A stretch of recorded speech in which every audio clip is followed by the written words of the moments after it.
There's on the bottom now.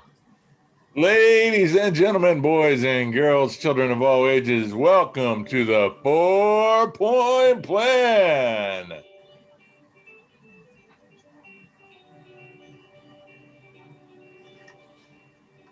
There's the music. I can barely hear it.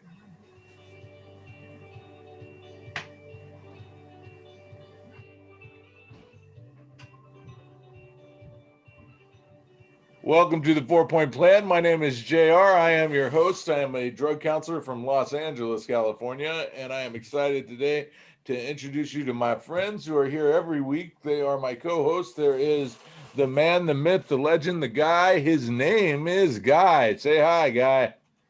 Hello, world. And not to be outdone, the most exciting man you'll ever meet, the coolest person I know. His name is Sean. Sean, say good morning, Sean. Morning. Good morning. It is a good morning. It's an awesome morning. Guy has been complaining that it is an early morning, but you know, when you're in sobriety, you like to kick the mamma jamma. You like to get things started. You know, you want to get a good day, man. I got a good day planned. I'm gonna have some breakfast with my wife, and then we're going to I'm gonna go and do some homework and write a 20-page paper on the assessments of family counseling. It's going to be a good day over here. What you got planned today, gentlemen? A meeting this morning. I'm going to a meeting after this. Oh, no. Are you going to an in-person meeting? No, it's going to be a Zoom meeting. Oh, okay. You're going to a Zoom meeting? Fantastic. Yeah. And I'm going to be going to a virtual memorial service for a friend of mine in Alcoholics Anonymous. Passed away. I'm sorry that your friend passed away. I think it's very awesome that you guys are going to go honor him. That's good. Yep, that's what we do in these programs. We care about each other. We don't just get sad and do nothing. We're going to celebrate his life today. I couldn't say it any better. That's good stuff, man. Sean, what you got going on today, brother? I'm just enjoying God's Day, Sunday. I had to go pick my kids up in a little bit. Go to Barstow, where your wrestling career either ended or excelled. I don't know. Every time I go through Barstow, I think of you, JR. I'm waiting to see the poster with your face on it, the Hell Kid mask up there. Legend, the home of the Hell Kid. But I was going to say wanted. Or wanted.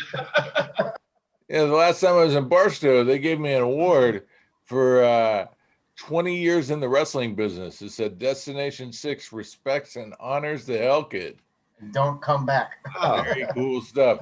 Yeah, usually when someone gives me an honor like this, I think they're trying to make me quit. Okay, your time's up. Look, we already gave you a trophy. Will you stop coming back? You're too old to be fighting these young people. Hell Kid, you're more like a hell man. You're a hell grandpa. Keep the belt, hell man. But don't come back to Barstow. You know, my grandson actually calls me Papa Hell Kid. That is amazing. That's awesome. Hell grandpa. Yeah, I mentioned that last night. I had the distinct honor and privilege of speaking at the Quality of Life Saturday night speaker meeting. It was a huge honor. I had not done it before, and it was not lost on me, the specialness and the privilege of it. So it was one of these things I wanted to talk about today is about what do we do, man? Say that people have been listening to the 4-Point Plan podcast for a while, and we've got them convinced to do the first point of the 4-Point Plan, which is 90 meetings in 90 days. Let me touch on all four of them real quick. Number one, 90 meetings in 90 days. Number two, get a sponsor and utilize that sponsor. Call your sponsor, please. Number three, get a home group. Never miss that home group. Every week you're going to be at your home group, because if you don't have a home group, you are homeless. Yeah, we don't want you to be homeless, right? No transient recovery. And number four is get a service commitment. Find a way to be of service to the meeting that saved your life, man. Get more than one. Get a couple of commitments during the week where you have to show up and you have to go make the coffee or set up the chairs or whatever, right? So that's the 4-Point Plan. The 4-point plan is amazing because people that do the 4-point plan stick around and stay clean and sober. So I want you guys to try that, please.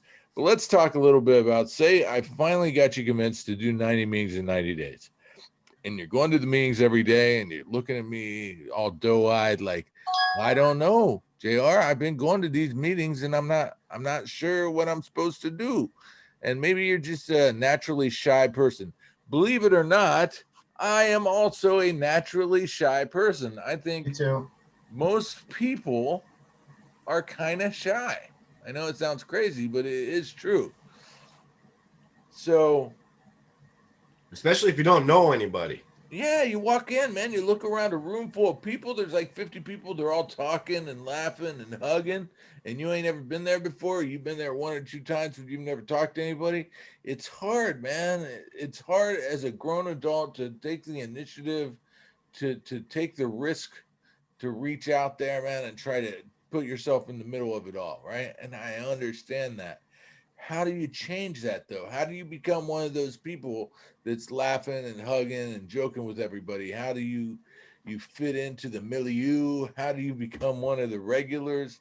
And the secret is you have got to open your mouth. You got to talk, man. You got to share. You got to talk to people, let them know your name. When you do talk to them, you're going to have to identify. When I go into a meeting and I raise my hand to share and they say, okay, you, sir, you can speak, I will say, hello, my name is JR and I am an alcoholic or I am an addict, depending on what meeting I'm in. So, then I'll share whatever topic it is or whatever's on my mind.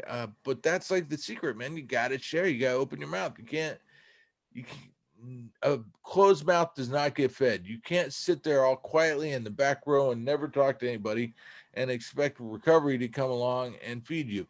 I mean, if you're there for 90 days, somebody's going to insist themselves upon you. They're going to come up and talk to you even if you don't want them to. But if you want to get the most that you can out of the program, man, reach out, ask for help, or introduce yourself, make some friends, man. I had the honor of speaking last night, and speaking at a meeting is an awesome thing, man. People that maybe didn't know that much about me before, they know a lot more about me now because they were able to listen to me speak at a meeting because I opened my mouth. So this is the thing, man. Today we're going to talk about speaking in meetings, sharing in meetings. How do you get through that insecurity, that fear, and talk at a meeting and let people know who you are? It's not the easiest thing in the world. For some people, public speaking is the scariest thing in the world. As a matter of fact, there was a study done once where more people were afraid of public speaking than they were of dying. I know it sounds insane to me, but there are people so deadly afraid of speaking in public that they would rather die. I don't want to die. That's why I stopped doing drugs. That's why I stopped drinking. And I want to live. So I'm going to do what it takes for me to stay alive. And one of the things it takes for me to stay alive is I got to go to meetings. I got to open my mouth. I got to share. I got to make some friends. I got to make some connections. You know, the secret to this staying sober thing is making connections, man. And so you can't make connections if you're just going to sit there with your mouth sewn shut. You got to get out there. You got to talk to somebody. So that's where we're at today. That's what we're talking about today. I want to get my friend's experience on this. I know that Sean's kind of a quiet dude. He's kind of, I don't want to say withdrawn, but he shows a lot of restraint. Sean, is it a challenge for you to share in public? What's the deal? At first it was, yeah. Actually, I'm glad we're talking about this because he's like you said, taking the risk. And like for me, like when I was out there drinking, you know, I was a risky alcoholic. I made risky and reckless decisions all the time, like to DUIs and just making bad choices. So when I came here, yeah, like the way that I got through it, because it was extremely fearful for me, and like you said, like I probably would rather die than get up in front of a room full of alcoholics or anybody and, you know, and start talking. I remember when I was at my treatment center, one of my persons in my sobriety family asked me to lead the meeting, and it was in front of like 100 people, and it was the scariest thing I've ever went through in my life at that point in my life, and it was a disaster. In my mind, it was a disaster, but I was hot, sweaty, But those are it was miserable. And even my first 10-minute share I did at Quality of Life I have it recorded. It was pretty bad, but I still went out there and did it. I was sweating profusely. We had to have a prayer circle outside for me before I got up there because it was that scary for me. Dear Lord, please let Sean share good night. Amen. Yeah, I said it was pretty scary. Yeah. But after I did a couple of times, the way that I got through it was the uncomfortable situations is the situations that keep me sober, because it means I'm doing something different. If I'm doing something that I'm comfortable with, which I always have, which is risky alcoholic behavior, I'm destroying my life. That's what was comfortable for me. So for me to actually want to change and stay sober, I had to do something different. So every time I go up to share, I always thank the secretary for an uncomfortable situation to keep me sober. Because those are the situations that kept me sober, is all these uncomfortable situations, especially public speaking. But now it's a lot easier. These Zoom meetings helped a lot too. I did a final presentation through Zoom in my finals a couple weeks ago, and it was like a breeze now, So Nice. due to Alcoholics Anonymous and even the 4-point plan. 4-point plan, all these little things help me keep sober, and this is how I continue to go to meetings, because now I enjoy it. I was that guy who sat in the back and didn't talk very much, and I really wouldn't raise my hand to share unless I was called on. But 9 out of 10 times I wanted to be called on, but I was too scared to raise my hand to share. So what also got me through that was getting a sponsor who somewhat suggested that I shared at least once during the meeting, because he knew I wanted to, but he knew that's how he helped me get out of my fear. It was suggestions that I followed. Exactly. Well, for all of us, man, change is uncomfortable. Doing something different is uncomfortable. And in this situation, changing and speaking in meetings when we're not into that, when that's not something that we're familiar with doing, that is called growth, man. And I found a quote right here from Kristen Lohr. It says, growth is uncomfortable because you've never been here before. You've never been this version of you. So give yourself a little grace and breathe through it. Good stuff, man. Growth is uncomfortable. When you're afraid to get up there and share for the first time, you are changing, you're doing something new, and that is the result. The end result is going to be positive because you are growing. I love the image of Sean and a bunch of people having a prayer circle saying, please, Lord, let Sean have a good share tonight. Speak. Let him have a voice. I just prayed to be a channel of my higher power, just to talk to newcomer. Even my sponsor said, well, Sean, just act like everybody's naked, and you're up there and act like everybody's naked. I think that I don't know if that would work. That might be a little worse to think it that way. But whatever it takes. It got so much easier. And, as soon as the meeting hall opens back up, I'm already booked for a 45-minute Friday night speaker at Quality of Life. And so, now I'm glad that I got this extra few months after my year to prepare for it and get ready for it. But I'm actually looking forward to it. Before I was pretty like, oh my God, like I'm not going to give 45 minutes in a suit in front of everybody, which you all know me now, but at first when I got there, I was that quiet guy, and I still am quiet because I didn't know the program, and I needed to learn it. And I wanted to learn it. So I didn't act like I knew everything, because I didn't, Like I didn't try to manipulate and talk about the program because I really didn't know anything about it. So I sat there and I listened to everybody's experience, and if I got called on, I shared briefly. And more importantly, I'm going to chime in. Sean just kept going. This is some of the beauty of the 4-point plan right here, you guys. This is 4-point plan. What we get out of it. We're going to a meeting every day, right? 90 meetings, 90 days. Boom. If you keep going, it's going to get more comfortable. You're going to get to know these people somehow, some way, even if you don't want to. And if you get a home group, especially, you're going to that same exact meeting each and every week on that specific day at that specific time. You're going to get to know those people in your home group, guaranteed. You're going to get to know them at least. You're going to start seeing them. You're going to hear them. And guess what? If you keep going there, even if you don't want to, if you sit in the very back all by yourself, they're going to come up to you and they're going to ask how you're doing. They're going to want to know how you're doing. You're showing up there every week. They're going to want to get to know you. It's inevitable. That's the beauty of this whole program. They root for you to win. They want to get to know you and see you succeed. It's mind-boggling.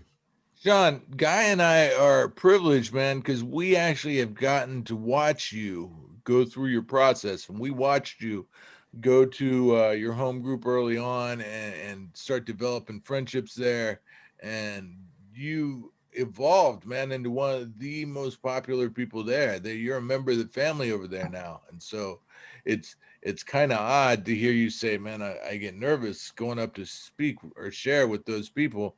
Really? Because you're one of them. They love you, like ridiculously love you. So, and I go to Guy's home group too, and Guy is, and I'm not making this up, Guy is the most loved person in the room every time. And when we talk about sharing at meetings, this guy, he ain't afraid to share, man. He is bubbly. He has got excitement in his voice. He gets up there and he's like, "Hello, everybody." He gets super excited, man. You sounded exactly like him. He doesn't do that. But it wasn't always like that. You know, I was once too the guy who was scared. I didn't know these people. I would try to find a fault in them. I would try to, like, I don't know. It's what our brains tell us because I had self-centered fear. That's what it came down to. I was afraid. I didn't want to admit it, but yeah, I was afraid. No, I would just play it like the cool guy. You know, there's cool guys that go to meetings, and I was probably one of them when I first started going to these meetings. I would just sit back. I wasn't being I could cuss on here. I wasn't being a jerk or anything like that. But I was just like, nope, I'm not gonna talk to anybody. I knew I had a voice. I just didn't know if I wanted to talk to them yet. See, they I deserve to hear my voice. Yeah, I wanted to, but I was too scared like to make that initial contact with them.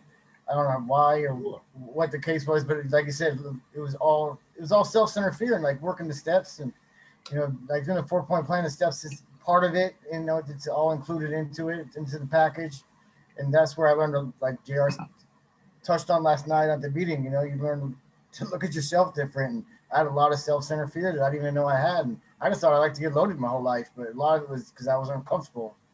And, right. Yeah. When we get loaded, we feel a little more comfortable, at ease, or we don't care about anything. Yeah. If I could have done a shot before I went up to that podium, you know, 2 years ago, it probably made it a lot easier. That was our solution for years, you know? That was our solution to fucking getting over that fear and that uncomfortableness of life. You know, push through it. Keep going to the meetings. Just keep going to meetings. There it is. There's the 90 and 90. Sounds like a 90 and 90. Yeah, just work through that uncomfortability. Absolutely. Just go every day. It gets less comfortable. The change becomes an everyday thing. Yeah. Now, we're lucky that we're sober here in 2020 because things have changed a lot over the years in the program. Earlier on in the program, we've got friends that got sober in the 80s, the 70s, even the 90s, who, when they got sober, they were told not to share at meetings. They were told, hey, take the cotton out of your ears and put it in your mouth, sit down and shut up. And I think over the years, we evolved to realize that's not good advice, man, because people that have something inside them that they want to get out, if we keep telling them to shut up, they're just going to get offended and their feelings will get hurt and they'll go get loaded behind it. So sometimes we'll be at a meeting and a newcomer will be sharing and it'll sound like crazy nonsense, but we know inside, you know, oh, they're just new and they're still figuring this thing out. And, you know, even if it's a newcomer problem that we think is ridiculous and it's not a big deal, to them, it's a huge deal. So we have empathy, we have compassion, we listen to stuff. I've heard some outrageous shit in meetings from newcomers and old timers alike.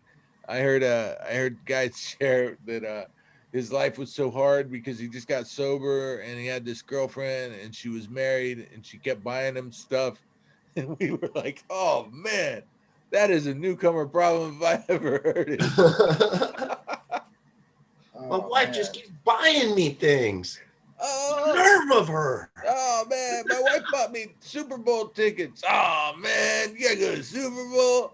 By the way, that was my sponsor that told me that. And then guess where my sponsor is right now? He's at the World Series. So, he got over that. All right.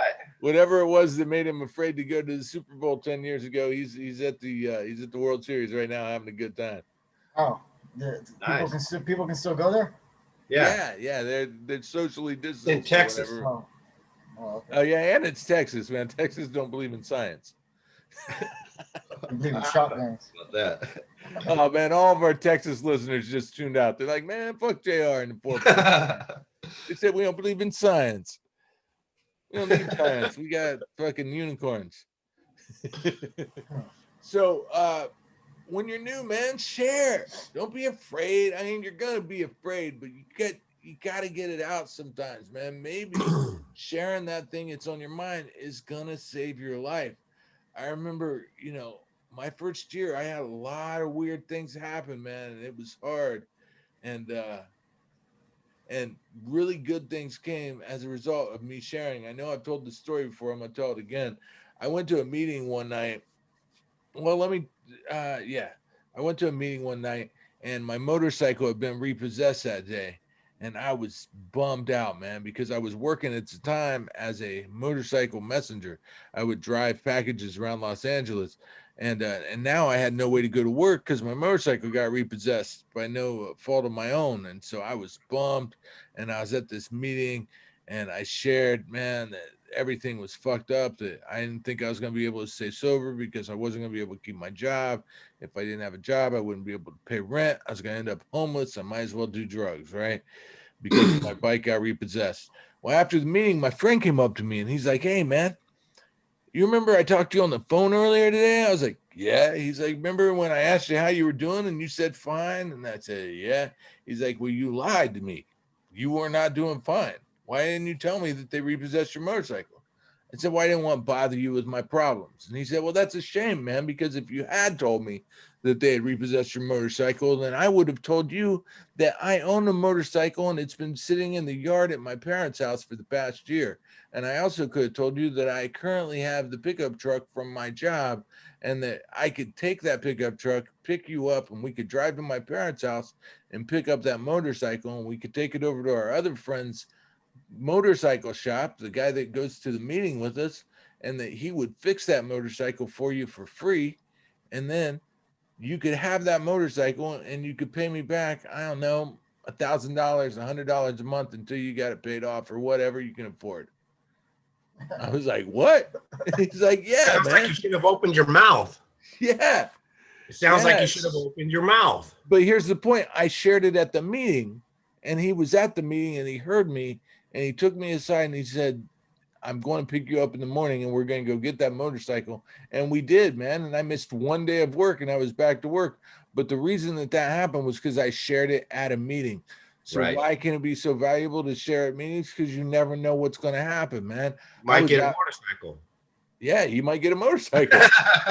I was out of work one time. I had just over a year, and a friend of mine who went to the meeting with me owned a painting company. And when he heard me share at the meeting that I was out of work, he came up to me afterwards and said, hey man, why don't I pick you up in the morning and take you to work? I'll pay you $150. I was like, wow, I could really use $150. That's a lot of money. And what would I be doing? He'd be like, you'd be painting this apartment. It's easy. I'll teach you how. I was like, okay, I don't have any experience. He's like, it's all right. So we go and he picks up his regular 2 painters that work for him, right? And he picks me up and we all go over to this apartment and we're painting walls. And I've never painted before. And I'm watching his workers and they're knocking out wall after wall like this, boom, boom, boom. And just everything looks nice. And I'm on one wall for like an hour, like, oh, I don't know what I'm doing. This looks like shit. And then he comes up to me. I said, listen, man, I don't know if I can accept this money because I'm not doing a very good job. I don't deserve it. I haven't earned it. He said, oh, don't worry about it, man. Don't worry about it. I knew when I hired you exactly what I would be overpaying for. But the point was he did it because he knew that I wasn't asking for a handout. But he wanted the opportunity to help me out because he understood I needed the money. So he gave me that opportunity. And he found that out because he was in a meeting with me where I shared what was going on with me. So that's just a side effect of what going to a meeting every day and going to the same meeting every week might do for you. I've seen so many people get job connections, get places to live as a result of going to meetings, you know, and those are just side effects of the main thing that we get. We're going to learn how to stay sober and get through it. That's that by opening our mouths, letting people get to know us and us getting to know them. There's magic in there. I'm telling you guys. I was just talking to a guy who's pretty new, you know, this past week. And this guy's doing the deal. He's going to a meeting, at least a meeting a day. He's going to 2 meetings a day sometimes right now. And I was like, all right, how's it feeling, man? And he's like, it's feeling pretty good. You know, it actually is. He's all, I like going to this meeting. They have it every day. And I was like, all right. And he's like, and you know what? I think I might actually share. I'm like, all right, man, that's great. I was like, you don't have to share your whole life story with them in the beginning. Just say, hey, my name is so-and-so. I'm an alcoholic and I'm having a pretty good day today. I'm grateful for this, or just little things. That's all, just so they can get to know you. That's, you know, and like I said, there's magic in us just speaking what's going on with us. You know, go ahead, Sean, please. I'll say, because it's so true, because like everybody, for the most part, like if you have a problem or a situation, somebody there has been through it, and somebody there either has a solution or a suggestion to it. Like I had kidney stones one time, and there was like 2 or 3 people in the room that had the same thing, and so I kind of gave me a rundown of what to expect, and like, so it's not like I was in it alone, you know. Like some people get dental work, and everybody a lot of people have been through the same situation instead of just going through it alone, you know. And there was, like when JR said about like people hiring you, and you know, my meeting, people found out I was a repair technician, and everybody had phones, and now everybody's like, oh, Sean can do phones. Oh, I got this phone. So now I'm like doing little side jobs and just little things like that. People look out for you. But it never would happen if I wouldn't have shared about it, talked about it. If I want to talk about myself a little bit, even if I was uncomfortable about it, I still had to get out of my shell. And for me, what made it easier for me to share was my sponsor knew that I was fearful to share, to whatever reason, self-centered fear.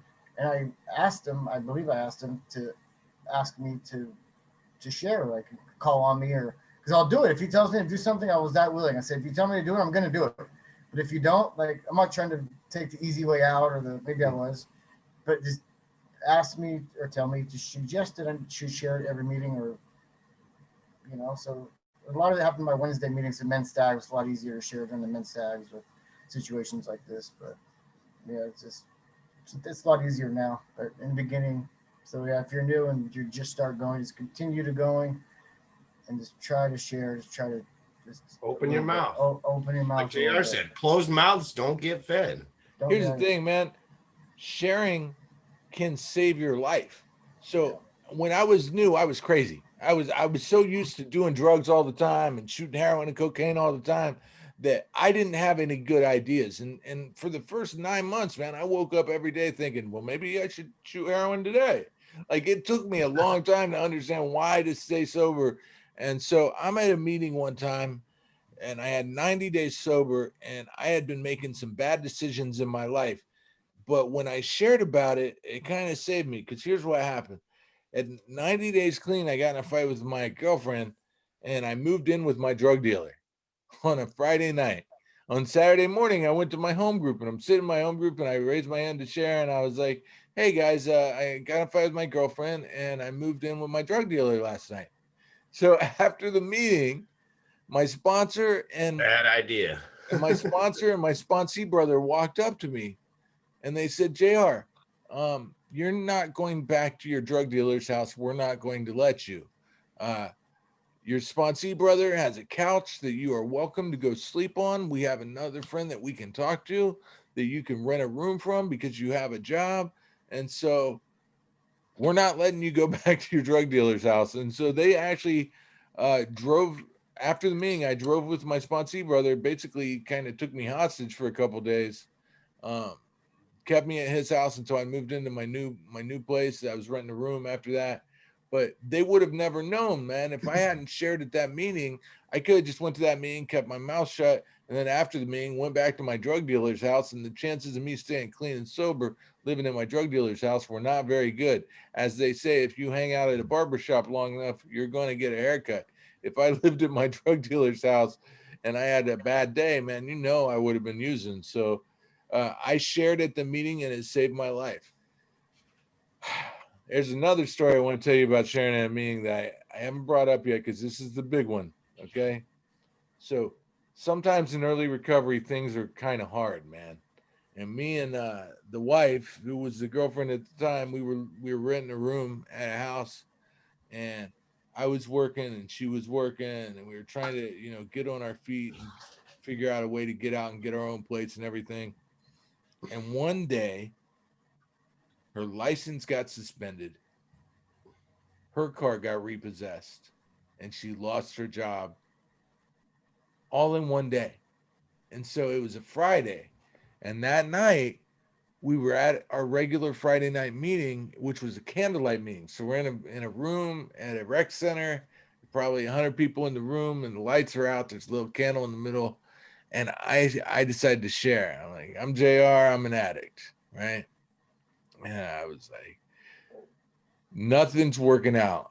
We've been sober for 9 months. Things aren't going any good, and it's over. We lost everything, and I don't think I'll be able to stay sober. And I started bawling, like I was crying, like loud, audibly crying. It's embarrassing to think about back. I think it's embarrassing back then, maybe less embarrassing now. But I was sobbing out loud because I was so sad and scared more than anything that all this sobriety, all this work we had done on our sobriety was over because now we had nothing again. And I was like, man, things are never going to work out for us. Things are never going to get any better.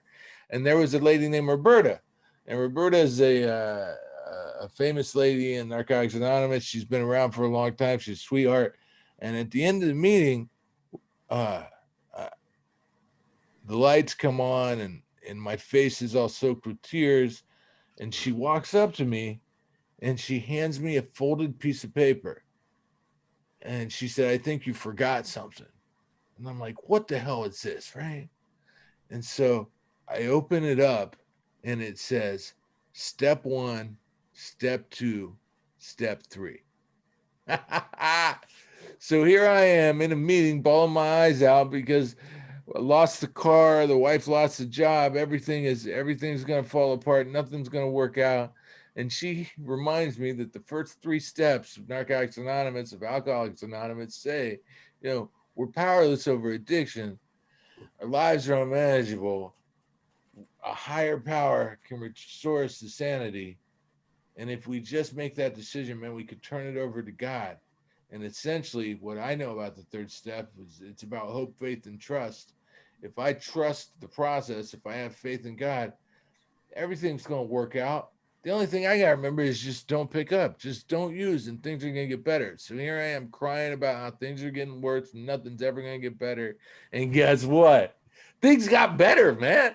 I didn't drink. I didn't use. I ended up with a car and house and dog. No, I didn't get a dog yet. Sean's got a dog. But, I ended up with a wife. I ended up with everything, man. I ended up with a life beyond my wildest dreams because I didn't use and I trusted the process. But I forgot for a moment, but what I didn't forget was to share at the meeting, hey, this is what's going on with me. It's hard, and I'm crying, and I'm supposed to be a grown man. I'm crying my eyes out because I'm so scared.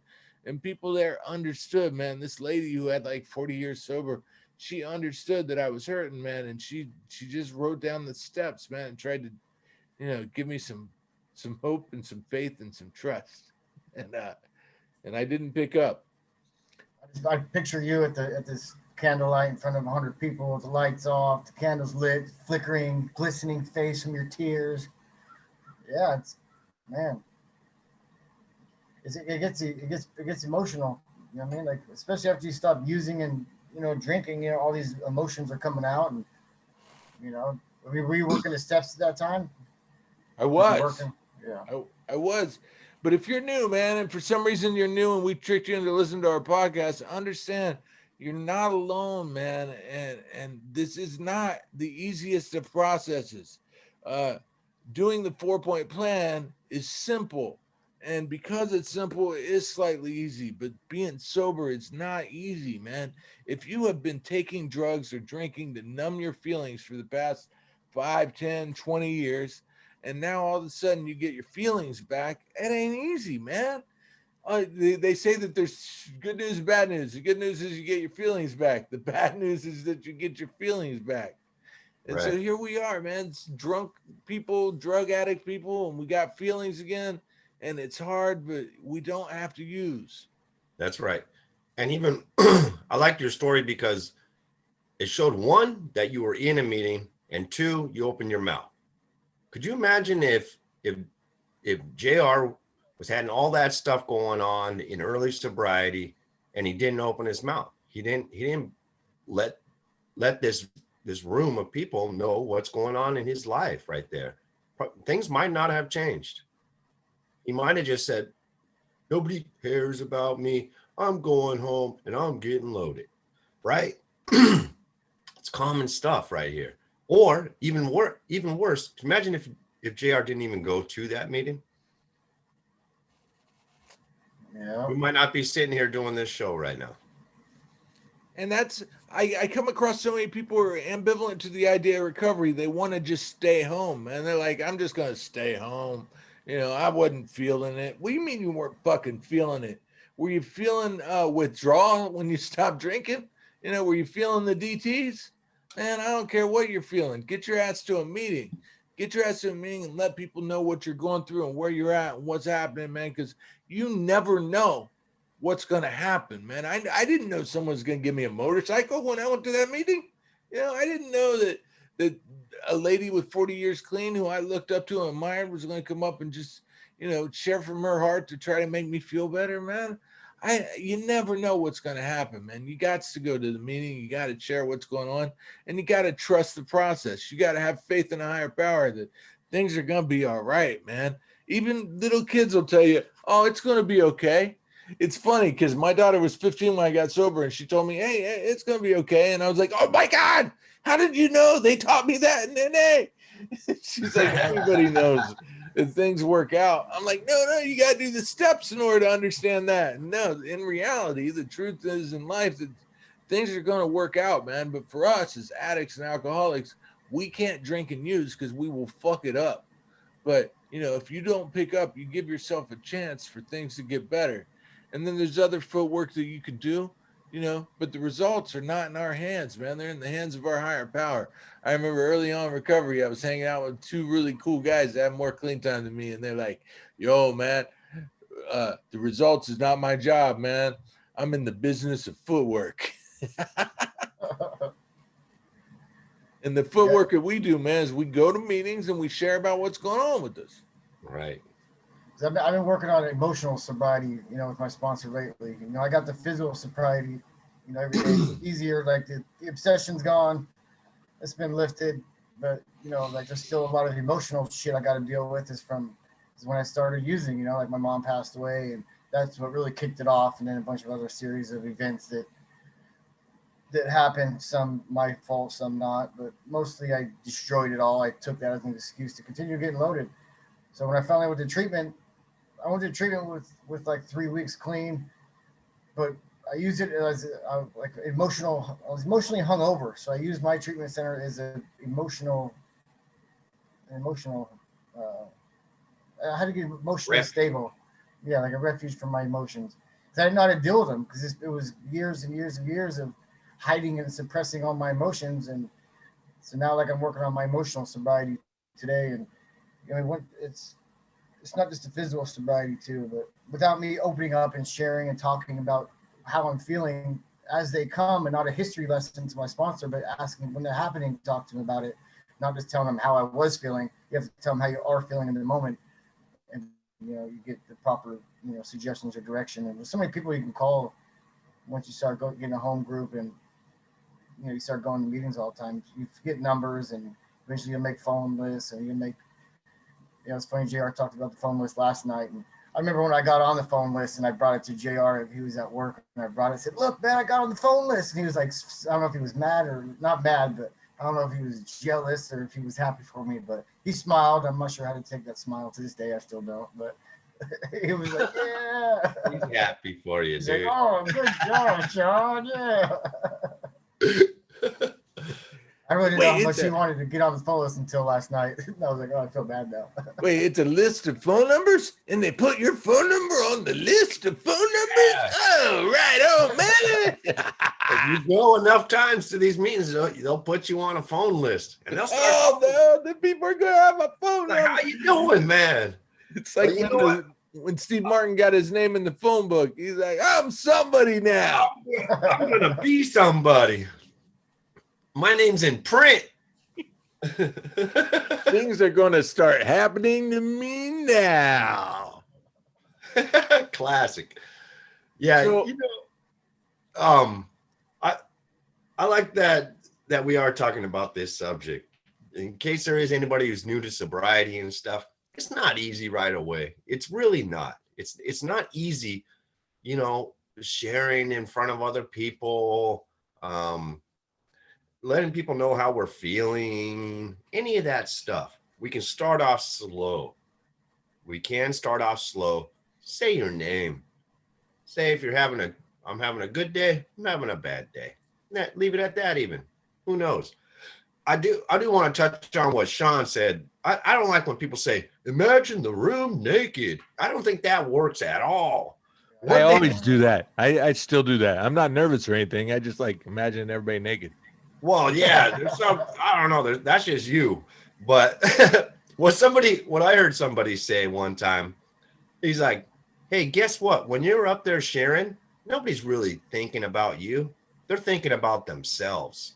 That's true too. I was gonna say that too. Everybody's got that inner dialogue of, oh, if I get called on, what am I gonna say? And everybody's thinking about themselves anyways. They might be listening to what you're saying, but they're relating it to their own self.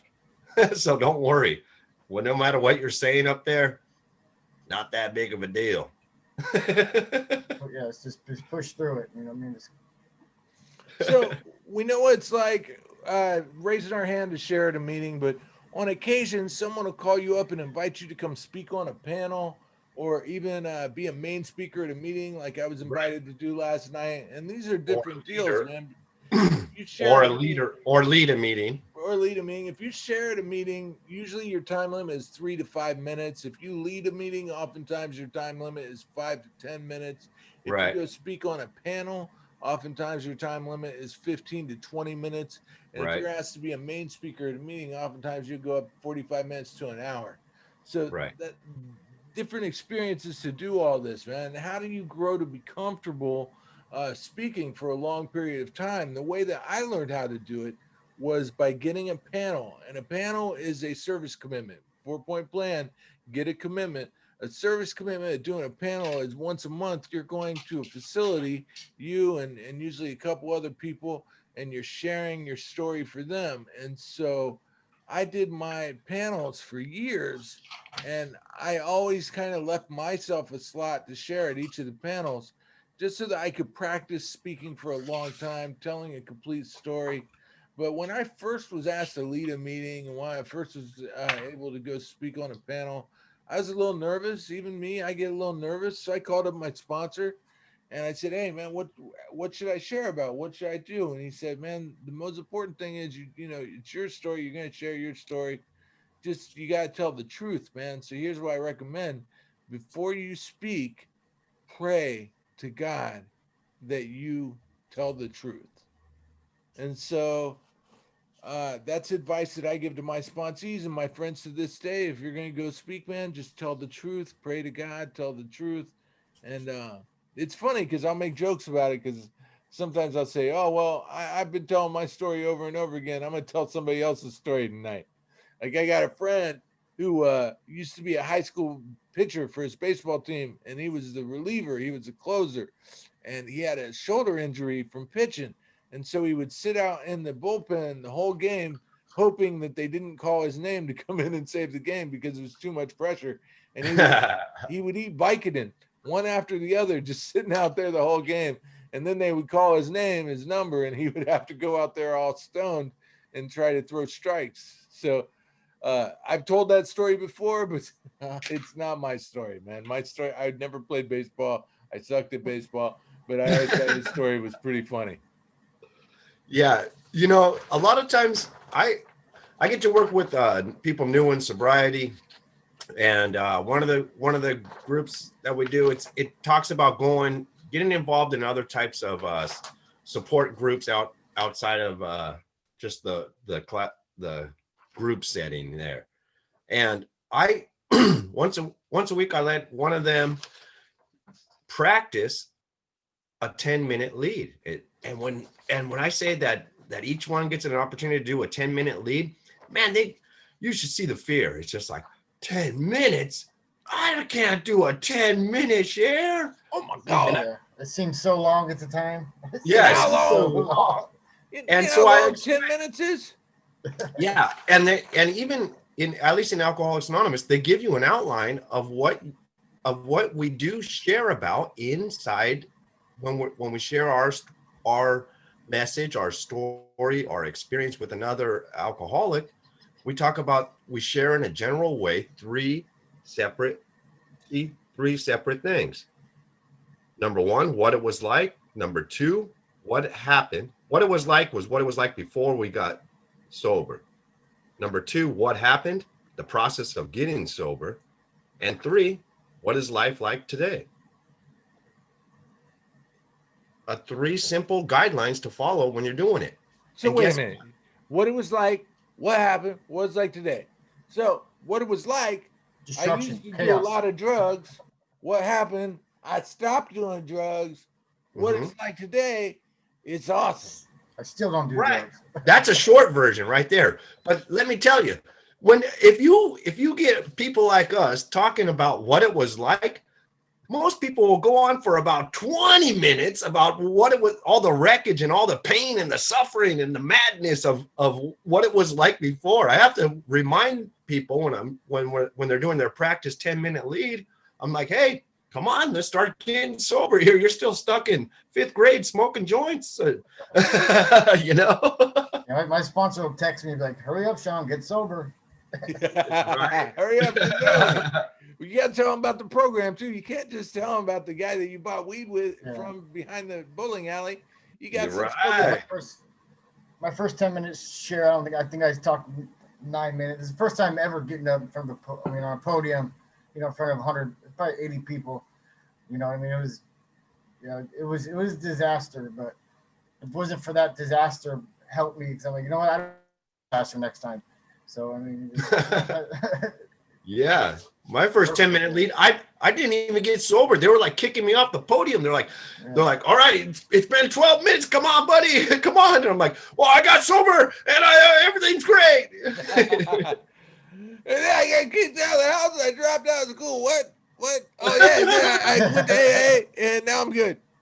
Yeah. So yeah.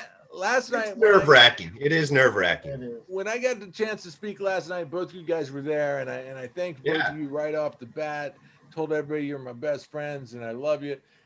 Which I didn't know you guys when I was using, right? And so I try to integrate because I know that my story includes a lot of war stories. I'll talk a lot about what it was like, and so I try to integrate throughout the entire thing my gratitude today and my attitude today and my feelings about how good the program is, because I know I can get stuck on the war stories. But last night, I know it was fun and it was easy for me to kind of just constantly bring up the good old days so that I could get to the sobriety part. So even if you don't know exactly what I did in sobriety, you definitely know my attitude about sobriety. By the time I was done, was there any doubt in you guys' minds that I love being sober? No, not really. No. Yeah. You left the meeting pretty quick, but I was like, "Where's JR? Where's JR?" It was over. Because somebody mentioned the DARE thing, and It's like, well, yeah, Nolan did. Nolan goes, yeah, you might. JR didn't talk about it, but he used to be the speaker for Dare. That's how he can speak so well. So In that's front of why each people. share is amazing. You get to know a little bit Yeah. more about the That's person. probably every the third or fourth time I've heard JR share, and every time it's never really the same story. There's certain parts that his key points, but everything else that comes together. I mean, it's all it's all the truth. It's from his God and his higher power that lets him deliver it in a way that he can't prepare for that. It just comes naturally, and that's why it's so awesome. I forgot to tell you guys about Nancy Reagan. Oh man, when I was in junior high school, I was in the Just Say No program, and I traveled to Washington D.C. and I met Nancy Reagan, and I shook her hand, and I'm pretty sure she was like E.T.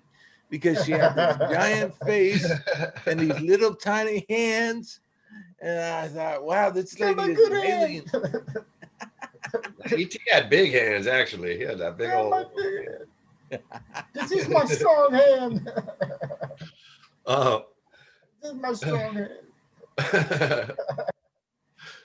Yeah, but you know what? It's a little new and nerve-wracking when we first start opening our mouths in front of people that are exactly like us. They're all they have the same problem we did. They're drug addicts and alcoholics. And for some reason, it is a little nerve-wracking for us to open up our mouths and let people get to know us. It's the truth. It was like that for me. It was like that for each and every one of you here.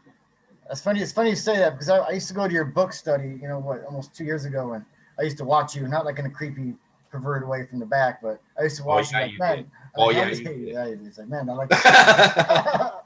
I was, because you sit up there with that other guy, and you did his book study, and I remember thinking like, man, I don't think I could do that. I was like, he's got to be, but you didn't look nervous or, you talked well, and you shared, and you participated. I was nervous though. Yeah, but I was inside. I was nervous, and that was the beginning of me learning how to do that. But you know what? You know what made it better? Just by doing it. Absolutely. The more you do it, the more comfortable you become. Right. Exactly. So that's it, folks. We're talking about how important it is to share our meetings, how special it is to share our meetings, how life-saving it can be by sharing in meetings. Don't try to get this in a vacuum, man. Don't try to get this with your mouth closed. Get into meetings, man, and let the people know that you're there and let them know who you are. That's the way that it's going to save your life, because people are going to start caring about you. They're going to start loving you. They're going to start connecting to you. And I constantly say this, man, the cure for addiction is connecting to people, man. Find a way to do the 4-point plan, the 90 meetings in 90 days, get a sponsor, get a home group, get a commitment. Because when you do those 4 things, you are able to connect to other people. You're not going to get sober all alone, man. You need people. And the way to get to know people in meetings is to share in meetings. So I hope that we've touched on this well today. I want you guys to go to a meeting today and go share at that meeting and let them know who you are, man, and what you're there for and what they can do to help. That's what we always say. What we're interested in is what's your problem and how we can help, right? So let them know, man, where you're at, what's going on. Someone's going to help you. Someone in the meeting has had the same experience as you. And if they haven't and you feel like you didn't get the help you needed, go to another meeting, man, and share at another meeting. That's what I did, man. That's what these guys did. And it's worked out for us, man. So sharing at meetings is important. Sean, you're really good at it now. You used to be very shy. What could you say that maybe will make someone go out and share at a meeting? Well, I mean, like from my experience, I had to be put on the spot. You know what I mean? Like I wanted to, and I believe everybody's got something to say. And if you have a hard time sharing, maybe ask whoever's leading, like, hey, can you call on me to share, and or something like that. You know, because otherwise, I sat in the back, and like a topic would be up, and I have something to say on it, but I was just too afraid to raise my hand. You know what I mean? So that's why I had to. My sponsor knew that, and he's calling me and it's like, Sean, I need you to share today about something, and raise your little tiny ET hand and say something.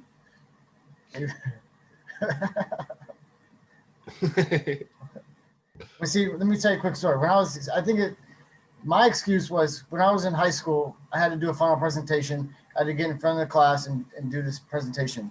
So when I got called on, I got in front of the class and everybody's staring at me and I shut down. I actually froze up and I didn't say anything for probably 2.5 minutes. I stood there like a wax statue and it was a pretty dramatic experience. And, after, when I was doing my step work and when I was talking to my sponsor about, my sharing and how much I was scared to do it, I thought maybe this was why, because of this experience I had in high school. And, it comes out that I was using that as an excuse, or the fact that I was too stoned to actually write the paper and I had nothing to say up there. So I just had to get over it. I still have a hard time sharing. I never heard that story. Yeah, we're grateful that you got past that, Sean, because you got a good message to share to people. That's why you're here on the 4-Point Plan. Guy, you are dynamite and electric on the microphone. We love it when you get up there to share. I think that you're a good speaker for meetings, good leader for meetings, and I hope that one day they make you a main speaker at a convention, brother.